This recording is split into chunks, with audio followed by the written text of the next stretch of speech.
रटती रहेंगी बस। बोलो द्वारकाधीश भगवान की जय। ऐसे ही प्रहलाद जी ने अपनी इच्छा बताई। अरे यस्मात् प्रिया अप्रिय वियोग सयोग जन्मा शोकाग्नि नाम सकल यौन सुधैयमान। अरे दुःखौषधं तदपि दुःख मतिद्रियाहं भूमन् भ्रमामि बद मे तव दास्मि योगम। भूमन् भ्रमामि बद मे तव दास्य योगम।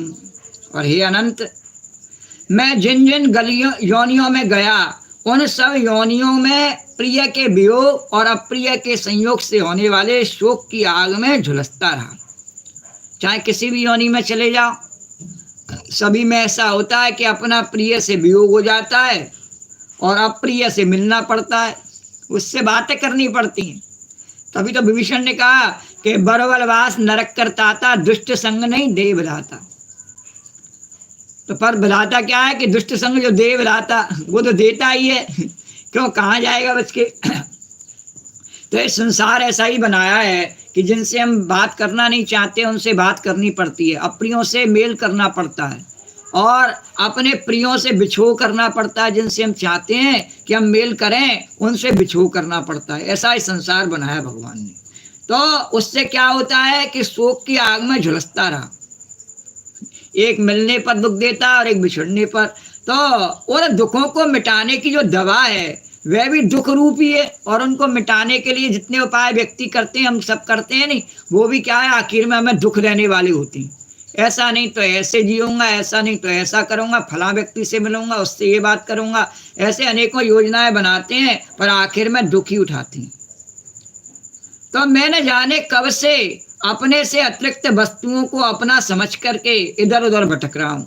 कारण क्या है, हम समझते हैं फला व्यक्ति हमारा अपना है, ये हमारा बेटा है, ये बेटी है, ये पति है, ये पत्नी है, ये पिता है, ये माता है, ये मेरा संबंधी है, रिश्तेदार है, ये नातेदार है। इस प्रकार से उन्हें अपना समझते हैं और वस्तुओं को, व्यक्तियों को मानते हैं तो मानते ही हैं और वस्तुओं को भी अपना मानते हैं। बोले ये वस्तु, ये घर मेरा है, ये कपड़ा मेरा है, ये घड़ी मेरी है, फोन मेरा। इस प्रकार से वस्तुओं को भी अपना मानते हैं और उसे अपना आत्मा समझ करके, और जब वो खो जाती हैं, टूट जाती हैं, तब उनसे हम दुखी होते हैं। ऐसे व्यक्तियों के बिछड़ने पर दुखी होते हैं। तो आत्मा समझ करके इधर उधर भटक रहा हूँ, अब आप ऐसा साधन बतलाइए जिससे कि आपकी सेवा भक्ति प्राप्त कर सकूं। प्रभु मुझ पर ऐसी कृपा कर दीजिए। अरे सो हम प्रिया सुहृदया पर देवताया और लीला कथास्तव नृसिंह विरच गीता। लीला कथास्तव नृसिंह विरच गीता। अंजस्ते अर्म्य नुगुणन विप्रमुक्तो अन्यस्ते तर्म्य नुगुणन विप्रमुक्तो। और दुर्गाणि ते पदयुगालय हंस संगा। दुर्गाणि ते पदयुगालय हंस संगा। प्रभु आप हमारे प्रिय हैं और अहेतुक हितैषी स्वर हैं। भगवान से कहा आप ही वास्तव में सबके परमाराध्य हैं और केवल मेरे ही नहीं, सबके ध्यान करने योग्य हैं। मैं ब्रह्मा जी के द्वारा गाई हुई आपके लीला कथाओं का गान करता हुआ बड़ी सुगमता से और साम आदि प्राकृतिक गुणों से मुक्त हो जाता हूँ। राग आदि प्राकृतिक गुणों से मुक्त होकर के इस संसार की कठिनाइयों को पार कर जाऊंगा। किससे? कि आपकी लीला कथाओं के गान से।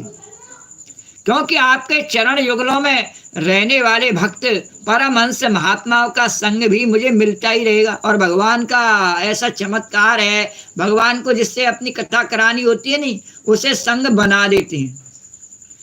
बना देते हैं नहीं बना देते हैं? बोले चाहे किसी के लिए वो गुरुजी हो या नहीं हो, हमें इस बात से फर्क नहीं पड़ता। हमारे लिए राधा चरण दास जी, बिटलेश जी महाराज जी यहाँ आकर के बैठ जाते हैं और हमें संबल देते हैं, शक्ति देते हैं कि तुम भगवान के गुणगान गाओ, है ना। तो बोलो गुरुजी महाराज की जय, स्वामी जी महाराज की जय। तो भगवान से कहा इसी प्रकार से प्रहलाद जी ने कि आपके चरण युगलों में रहने वाले भक्त परमहंस महात्माओं का संग तो मुझे मिलता ही रहेगा, चाहे कुछ भी हो। और जब वो मिलता रहेगा तो मैं गाता ही रहूंगा। श्री कृष्ण गोविंद हरे मुरारी, हे ना